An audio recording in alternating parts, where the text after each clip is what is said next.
preguntar a todos, antes que saltemos este tema, porque me parece que quedó ahí medio boyando cuando lo dijo Miriam. ¿Ustedes estarían de acuerdo con la idea de liberar las patentes? Digo, esto que incluso lo ha propuesto Biden. A ver, empiezo por vos, Fernando, dale. A mí me parece que si hay una compensación económica adecuada a las empresas, sí. ¿Por qué digo esto? Porque no tomamos dimensión de la proeza que se ha cumplido con el tema de las vacunas. Normalmente las vacunas llevan años, se desarrollan en 5 y 6 años. Entonces hubo un enorme esfuerzo de los mayormente sectores. Financiado por los estados. AstraZeneca se desarrolló absolutamente con fondos del Estado terminar, iba a ir a británico. ese punto. Entonces no entiendo dónde está el concepto de compensación. A ver, hubo un enorme esfuerzo de las empresas y del sector empresarial, privado sobre todo, de desarrollo de las vacunas. Por eso tenemos vacunas en meses, no en años. Ahora, si vos a las empresas que lograron ese desarrollo les quitas las patentes, le quitas la ganancia, está claro que en esta podés zafar, la próxima pandemia nadie va a invertir nada. Entonces, ¿cómo se preservan ambas cosas? Que es razonable. Entonces, me parece bien que se tomen las patentes, se compense a las empresas y si eventualmente hubo aportes estatales a la investigación, que se descuenten de la compensación. Me parece perfectamente razonable. Mira. Me parece porque, a ver, esto no es... uno escucha estas cosas, el Estado y el mercado.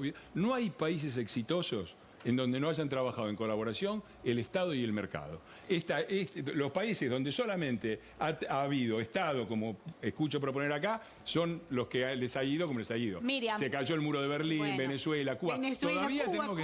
Todavía tenemos que estar discutiendo esto. Se necesita cooperación entre el Estado y el mercado. No puede haberla, además, cuando el gobierno hace cosas irrazonables, como por ejemplo el tema de la carne. A ver, carne exporta a Uruguay, carne exporta a Brasil. La inflación es solamente acá. Así que el problema no es la exportación de carne, es que el gobierno se la pasó. Mientras nos decían a nosotros que le dejamos la tierra minada, nosotros tuvimos 2 años prácticamente sin imprimir. Motivo por el cual ellos se la pasaron imprimiendo todo un año sin que hubiera inflación, gracias a que nosotros no imprimimos y perdimos las elecciones. Ahora, se acabó eso. Toda esa plata está ya en la calle, empezó la inflación y bueno, háganse cargo de algo. Porque la verdad, vinieron acá diciendo que iban a arreglar todo, que iban a mejorar todo, empeoraron todo y son comentaristas de lo que está pasando. Bueno, igual también hay que ser, digamos, justos con que tocó una pandemia. Más allá, digamos, de que lo hayan gestionado como lo hayan gestionado, pero... Mira, la Argentina se están yendo... Pandemia. Por ejemplo, uno de los problemas que tenemos es que se están yendo, las empresas más competitivas se están yendo. No se van al Marte donde no hay pandemia, se van a otros países donde hay pandemia. Se van por la política del gobierno. Y te repito, la Argentina pasó, le corrijo al señor Chino que tiene mal los datos, no estábamos en default en el 2019 cuando entregamos el gobierno, no había default, todavía no estamos en default con el mercado internacional, estábamos en default en el 2015 que nos dejaron ellos. Le corrijo, no era 40% la pobreza, era de 35%. Nosotros admitimos nuestro fracaso, la pobreza subió de 31 que dejaron ellos a 35, ahora está en 45. Bueno, 72%, sin pandemia subieron la pobreza. No, y la pandemia es falso, una parte es la pandemia, seguro que es la pandemia, pero nosotros perdimos 10 puntos del PBI, ¿sí? Los otros países, ¿cuánto perdieron? El siguiente que perdió en términos de PBI fueron Uruguay y Chile, perdieron 6. Es decir, nosotros perdimos más del 50% más que ellos. Y Brasil, no estoy hablando de Noruega, Brasil perdió el 4%. Entonces, 4%, 6% querés de la pandemia, te lo concedo. Bien. El otro 4%, ¿de dónde salió? Porque de ahí viene, es decir, la mitad del crecimiento de la pobreza, de los 10 puntos que subió la pobreza de 35 a 45, es por la caída del PBI. Y podía haber sido la mitad con que hubieran hecho las cosas razonablemente bien. No, sí, les pido de paso a todos, si pueden ser un poco más breves, así pueden entrar todos y hablar todos. Me parece que el diputado Iglesias tiene una gran habilidad para correr en auxilio al ganador, ¿no? Él ubica los laboratorios, corre en auxilio de ellos, los exportadores de carne corren en auxilio de ellos. Es como identifica rápidamente dónde están los intereses más concentrados de la economía para ir en su auxilio. Opino exactamente lo contrario, porque lo que él no responde es por qué Argentina produce vacunas y no tiene, y qué opina de que se liberen las patentes en estas condiciones. Obviamente que si se les paga, los laboratorios pueden llegar a un acuerdo comercial. Lo que estamos discutiendo, pero no porque lo diga la izquierda, lo dice la Organización Mundial de la Salud, Médicos Sin Fronteras, algunos países le están reclamando como mínimo, como India y Sudáfrica, la suspensión de las patentes, es que las patentes de las vacunas son un bien común de la humanidad, porque están basadas no en un gran creador ganador que en 3 meses se dio cuenta cómo hacer la vacuna, sino en todo un desarrollo científico de años. Y como decía ella, la de Moderna fue financiada 100% por el Estado, la de AstraZeneca un 90%. Y así, cada una de las vacunas fueron plata de los estados, fueron plata, él diría, del bolsillo de la gente. Bueno, pónganle el nombre que quieran, pero que la plata salió de toda la población, salió de la población. Entonces no hay por qué compensar el negocio de 4 empresarios vivos que hoy están entre los más ricos de los ganadores durante la pandemia. Es obsceno que esa gente que produce algo tan elemental para la vida de la humanidad se haga millonaria con la salud de miles de personas y apueste a ver cuántos más se mueren para ver si te vendo la vacuna más cara. Argentina debería estar en este momento liderando la exigencia de que se liberen las vacunas. Además de lo que ya dije, declarar utilidad pública a los laboratorios. Esto es un reclamo que es mundial y que en Argentina no se hace porque una vez más se describe la situación, lo que dejó Macri, pero no se rompe con la herencia del macrismo. ¿Cuándo se va a romper con la herencia del macrismo? Porque hasta donde yo me acuerdo, la campaña electoral de la fuerza que integra el Chino Navarro se basó en denunciar el acuerdo con el fondo, en que todos los acuerdos de Mauricio Macri con las empresas, etcétera, etcétera.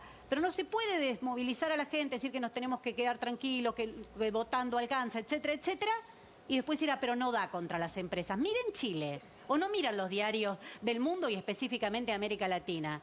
Si en Chile se llegó, ahora todos festejan, ¿no? En Chile se cuestionó la herencia del pinochetismo, pero fue en base a una fuerza social enorme que salió a las calles, que se movilizó, una juventud que se organizó. ¿Ustedes recuerdan lo que eran las represiones en Chile?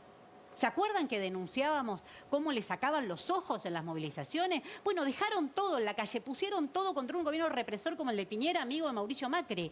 Bueno, así construyeron, más allá de lo que será la constituyente, es otro debate, cuánto se va a poder cambiar ahí, es otra discusión para otro momento. Pero fue en base al desarrollo de una gran fuerza social en las calles. Colombia, no miran el mundo. ¿Saben por qué Biden dijo lo de las patentes? A ver.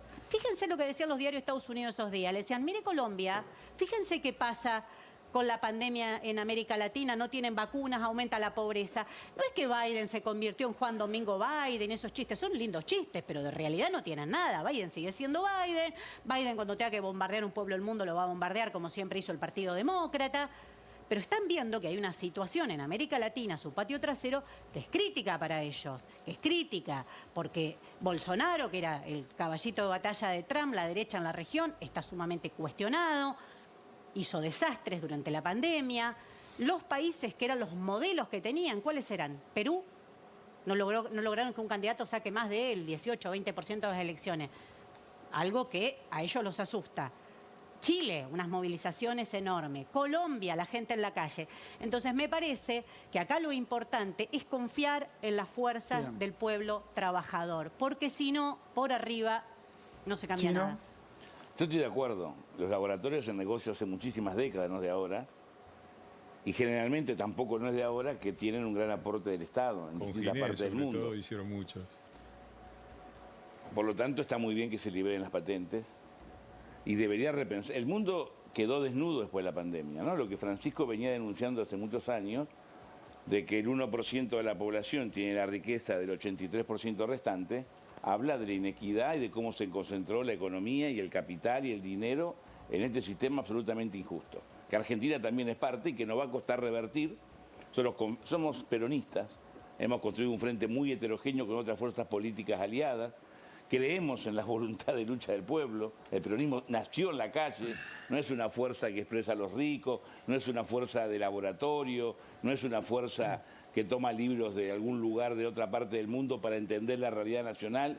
Nace con los pies en el barro en Argentina, con aciertos y errores, y somos parte también. Yo puedo señalar para atrás quién tiene más culpa y menos culpa. Me parece que la sociedad lo que nos reclama a la dirigencia, sobre todo al gobierno, es que nos hagamos cargo de los problemas y lo que estamos haciendo, resolviéndolos con las herramientas que tenemos y poniendo la cara. Ahora, vos estás haciendo, Chino, perdón que te interrumpa, vos continúa, pero estás haciendo mucho hincapié en el diálogo, lo has dicho en otras ocasiones en este programa, pero el diálogo hasta estas últimas medidas se había roto en culpa por parte del gobierno nacional, del presidente y también por Larreta, pero digamos, había roto ese consenso mínimo para gestionar. El diálogo no se rompió nunca, lo que sí hubo medidas en las últimas semanas que hubo jurisdicciones como la Ciudad de Buenos Aires, donde está Larreta, Mendoza, donde está Suárez, donde no se acompañaron decisiones que casualmente tenían que ver... No, bueno, pero Larreta fue a la justicia. Bueno, por eso mismo estoy diciendo. No solamente no acató, desobedeció una ley, porque el DNU... Pero eso fue producto también de la falta de diálogo. Bueno, estoy diciendo que el diálogo no se interrumpió nunca, pero obviamente hubo problemas, lo estás señalando vos. Si un gobierno no cumple con DNU, que es una ley, si va a la justicia violentando todo sistema procesal, si la Corte avala ese disparate y hizo un fallo disparatado, que hoy tendrán que andar escondidos, porque cuando ven los diarios la cantidad de contagios, pedían pruebas científicas, lo único que tienen que hacer es asomarse por la ventana los miembros de la Corte para saber que los contagios subían. No obstante, el presidente Alberto Fernández, Guado de Pedro, Santiago Cafiero, Cristina del Senado, todos tenemos vocación de diálogo. Si no, lo hubiésemos aprobado, salvo con muy pocas personas que votaban en contra, la postergación de la PASO, con más de 220 votos. Y muchas leyes que han salido en diputados y senadores salen porque se acuerdan entre oficialismo y oposición. Ahora, Chino, no hay que dejar de romantizar un poco la idea de consenso cuando los intereses son tan antagónicos. Lo puedo plantear en términos políticos con un gobierno como el de Horacio Rodríguez Larreta, que está a las claras qué consecuencias tuvo deslegitimar las políticas sanitarias. Pero también te lo pregunto por el tema precios. El gobierno insistió, y parece seguir insistiendo, en que el diálogo con ciertos sectores, no diálogo, porque el diálogo siempre está bien, pero que la solución de los abusos de los sectores dominantes, por ejemplo en términos de alimentación, va a venir por un consenso que no existe. Porque cuando el gobierno le pidió datos, se levantaron de la mesa y se fueron y solamente le estaba pidiendo datos. No hay que dejar de romantizar un poco la idea de consenso y asumir el conflicto. Y tomar decisiones en función del conflicto. Romántico cuando me gusta alguna canción, que si me gusta Silvana y Lorenzo cuando canta palabra. No, pero sabes lo que te digo. Se habla de consenso como si fuera... como si el conflicto no fuera lo que... Y sobre todo el peronismo. Y sobre todo el peronismo, que es el conflicto el que ha movilizado las mejores decisiones. La política no es romanticismo. La política es gestionar y lograr articular intereses económicos, intereses de poder. No hay cuestiones de romanticismo. Estamos hablando laboratorio, plata, ganancia, pobres, injusticia. Eso no es romántico. Es una realidad crítica. Lo que también en la coalición, por lo menos expresa un sector, que creemos que tiene que haber un diálogo responsable, adulto, entendiendo esa diferencia, entendiendo la voracidad de algunos sectores que le ha ido muy bien. Las grandes alimentarias perdieron el último año de Macri, sin embargo el año pasado ganaron. Quiere decir que se están abusando. Por eso tenemos una política de tratar de frenarlos, pero a veces tenés que tener todas las herramientas y tenemos un Estado. Tenemos un Estado, a ver, cuando llegamos no había Hay una herramienta mostrando que gana, que toda la población cuando llegamos no había Ministerio de Salud, por ejemplo. Por ejemplo, el último secretario de Comercio había sido el dueño de la Anónima. O sea, cuando entramos a la Secretaría de Comercio estaban los escritorios. Eso está claro, eso está fuera de discusión. Bueno, pero ¿vos te pensás que se reconstruye una estructura en medio de la pandemia como soplar y hacer botellas? Ver, no. A mí me causa... Y además hay muchas presiones, mucha pelea, y si algo ha demostrado el presidente, te repito, con aciertos y errores, nosotros reconocemos los errores. Algunos por ahí podemos compartirlo o no, otros sí, que expresamos los intereses de la mayoría. Por eso las medidas que tienen, ¿quién las cuestiona? El sector... Juntos por el Cambio todo, pero el sector más fanático, el sector más ultra, el que expresa a los ricos, nos compara con Venezuela, ¿no? A ver, Otro sector dice que estamos subordinados al Fondo Monetario. Es decir, si un sector yo no quiero interrumpir, por izquierda nos dice que somos la expresión del si fondo y el otro sector dice que somos Venezuela, a ver. el canal no anda bien. No, por acordar con el fondo no los critican. A mí me daría un poquito por acordar con el fondo no los critican, Chino, al revés. A mí me daría... Además tendrían que dar cuenta de hablar la estafa del fondo esta gente. Yo escucho hablar al gobierno y hablan en un tono como si estuvieran bajando con la barba de Sierra Maestra a tomar La Habana. La verdad es que la dirige... No creo que Miriam Brembach te diga que decir eso. Miriam no piensa eso seguro. Los dirige una señora que vive en Recoleta, como vivió Perón en Recoleta, y que en el medio de la sesión del Senado pregunta a qué hora cierra Rapa Nui. ¿Qué tiene que ver? Me están cargando. ¿No puede pedir un helado? Chiquita esa, Fernando. Manejaron durante 12 años manejaron el país con la soja por las nubes, dejaron 35% de pobreza. Digo, ¿de qué están hablando? Hablan como si fueran a ser, como si... Son ellos. ¿Cuál es la verdadera oligarquía de la Argentina? Los que laburan, los que invierten, las empresas productivas, el campo. La oligarquía argentina son ellos, es el gobierno, es la oligarquía peronista que vino a acabar con todas las oligarquías. Y ahí están, viviendo todos en Puerto Madero y en Recoleta y pidiendo Rapa Nui en el medio de una sesión de Senado. Eso es lo que son. Fernando, y si mentira que eso fuera no les así, interesa si eso nada de fuera todo así, esto. Fernando. Porque yo soy diputado nacional y hace bien Navarro a mencionar la sesión. No, en el medio, el día que tuvimos el récord de muertos, el récord mundial de muertos per cápita, el récord de contagiados, ¿qué estábamos discutiendo nosotros? El procurador Casal, si íbamos la reforma de la fundamental, justicia Fernando. para sacar, pero déjame terminar. Pero si no resolvés eso, no podés gobernar, esto está claro. Es fundamental para Cristina, para que no vaya presa. Para las instituciones democráticas, Fernando. ¿Qué estábamos discutiendo? La remoción del procurador Casal y la postergación de las elecciones. Sí, total. Ridículo. No son cosas ¿Cómo no van a urgentes hacer para la cosas sociedad. urgentes? Hablan como si fueran ¿Cómo no van a hacer cosas urgentes si cuando tomás medidas distributivas el Poder Judicial cooptado te tira en contra? A ver, vamos a ordenar un poquito, me los quiero escuchar a todos. Yo coincido con vos, que la verdad que no son cosas urgentes para discutir en el medio de una emergencia. Pero la quiero escuchar a Miriam. Habla, le echa la culpa a la reta de la ciudad de Buenos Aires. A ver. No, habla él y después con el Vamos a pedir, Fernando, de los 745 muertos, sí, hubo récord, 2/3 en la provincia de Buenos Aires, Kicillof, no la reta. Ahí vamos. Y cualquiera que les pido encarecidamente a los tres, más breves, se lo pedimos antes, si no se nos va el programa y no pueden hablar todo. Claro, así se pueden escuchar, Miriam. ¿Qué decirte? ¿Qué sé yo? No sé por dónde empiezo. ¿Por el helado? ¿Por Venezuela? Mira, no, ese combo que te deja en la cabeza así. Yo te quiero preguntar puntualmente que por está el defendiendo debate. los grandes intereses económicos y sí, porque todo ese coso que te meten, que Venezuela, que Cuba, que la vacuna, defienden los laboratorios, a Pfizer y al agronegocio. Eso queda clarísimo. Y lo del debate de la justicia en el Congreso, ¿qué pensás, Miriam? Exactamente lo contrario que él. ¿Yo por qué no apoyo el proyecto de cambio de procurador? Exactamente por lo contrario que dice él. Porque el diputado que informó sobre el proyecto, el diputado Tailade, dijo, él es esencialmente igual al que hizo Mauricio Macri. Y a mí cuando me dicen que algo igual que hizo Mauricio Macri, primero me agarro los bolsillos y después me pongo a leer porque algo hay. Es verdad, hubo una doble vara, tanto de Juntos por el Cambio como de kirchnerismo con esto. A mí me asusta mucho. Bueno, no, pero ustedes dicen una cosa y con la misma liviandad dicen la contraria. Vos tirás 4 frases de esas hechas que tienen y que, viste, no se puede discutir así con frases hechas, título. Pero vos venís cosas que escuché en la secundaria, en la asamblea, y me venís a decir a mí frases hechas. Ah, la secundaria escuchaste que el proyecto de... Mirá cómo terminó. Que no sabe la locura. No sabe lo que Hay dice. algo que me parece concreto. ¿Cómo me va a decir que en los 70 escuchó que el proyecto que hoy impulsa el gobierno nacional... Toda la fraseología. Bueno, mirá, vos sos muy anti-izquierda, querés quedar muy bien con los empresarios. Está bien que te caiga mal como hablo, porque yo soy orgullosamente anticapitalista. Orgullosamente anticapitalista. Está muy mal para vos.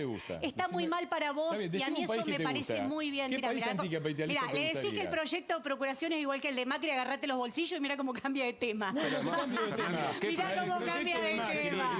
Mirá cómo ustedes querían hacer lo mismo. Macri quería poner una amiga por 5 años y crear una unidad antiterrorista. Ustedes querían crear una unidad antiterrorista. Pero vos decís que yo no quiero hablar de eso, yo quiero hablar de eso. Hablemos todo lo que quiera de la justicia, hablemos de Casal, hablemos quién es Casal. 2/3. Hablemos quién es Casal. La diferencia central entre el proyecto...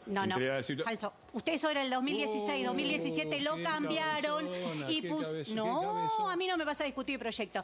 En el 2016, el primero que manda Macri era con mayoría de 2/3, pero después lo cambian y ponen mayoría absoluta. 2/3. O sea que no había 2/3 para nombrar el procurador. Bueno, Miriam y Fernando, vamos a poner un punto acá porque el chino todavía no habló y quieren tener cada cual su procurador alineado y yo estoy en contra. Yo quiero que lo elija el pueblo. ¿Saben por qué? Porque no confío ni en el mecanismo del Senado, donde 2 partidos mayoritarios se ponen de acuerdo a espalda de todo el mundo, quién es el jefe de todos los fiscales de la Argentina, como no confiaba en el gobierno de Mauricio Macri. Un punto porque el chino nos va a decir de nuevo que estaría comiendo unos ravioles en su casa con la familia. Era zapallo. Bueno, zapallo. Un poquito más sano, dale. Está bien.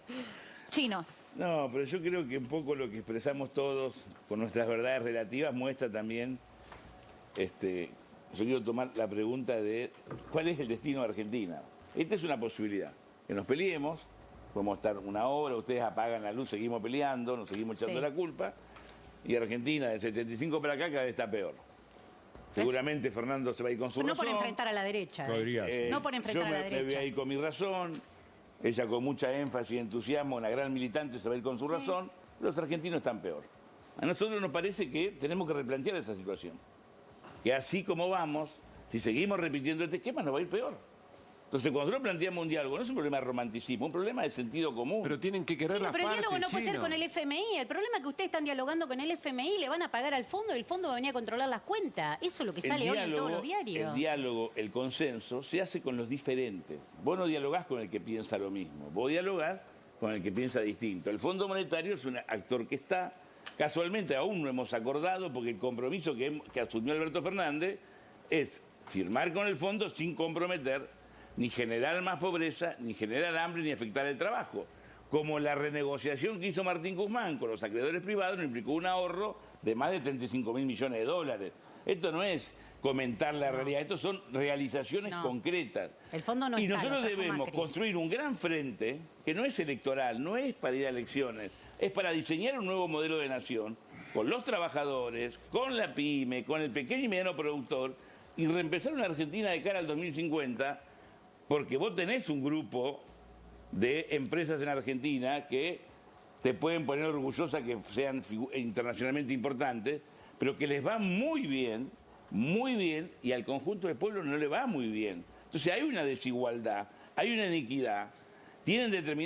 Acá se hablan de subsidios, pero nadie habla de los subsidios que pide Techín, o que piden empresas para vaca muerta, o que piden las empresas cuando le va mal las grandes agroindustriales. Y yo deseo que exportemos 100.000 millones de dólares, exportemos que haya 10 Techín y 10 Arcor. Pero en la medida que Argentina sea más justa, que haya un dígito de pobre, un dígito de inflación, que recuperemos las pymes, no encuentro otro camino que un consenso, que un gobierno que dialogue, que escuche, que construye propuestas con esa amplia mayoría, aunque después no nos voten, aunque después en las elecciones voten a otra fuerza. Bien. Además, Fondo Monetario, ¿qué más sería razonable que la oposición, más importante, y nosotros podamos discutir con el fondo las condiciones de acá 10, 15 años, para que no se comprometan, porque si alguna vez vuelven a ser gobierno, por lo menos que acepten, como hizo Lula y Cardoso en Brasil. Chino, Miriam, Fernando, seguiríamos charlando. Los vamos a volver a convocar porque quedaron muchos temas afuera. Les agradecemos de estar acá, que obviamente es domingo a la noche. Un gusto. Seguiremos charlando. Gracias a los tres, se nos fue el tiempo. Simplemente por eso cortamos acá el charla.